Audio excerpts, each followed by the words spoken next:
One of the benefits of United States democracy in action is that people have the ability, the power to shape American policy, whether domestic or foreign.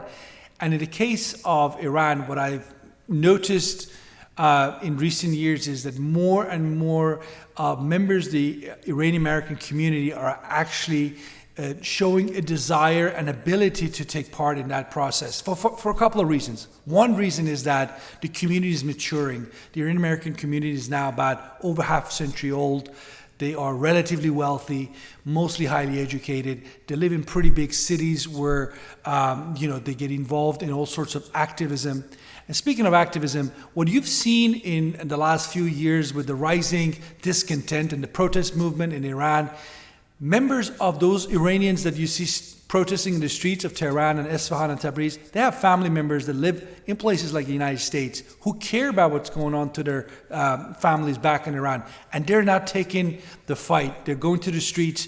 I have seen with my own eyes one of the largest protest movements outside the White House, trying to petition President Joe Biden's team to take into account measures that are necessary to deal with things like human rights violations by the Islamic Republic. So it's a new phenomenon. It's moving fast. It's exciting. And it's not just limited to Iranian Americans. They're finding partners, for example, in the pro-Israel crowd or communities that are defending or fighting for the rights of the LGBTQ community and the violations that they face in Iran.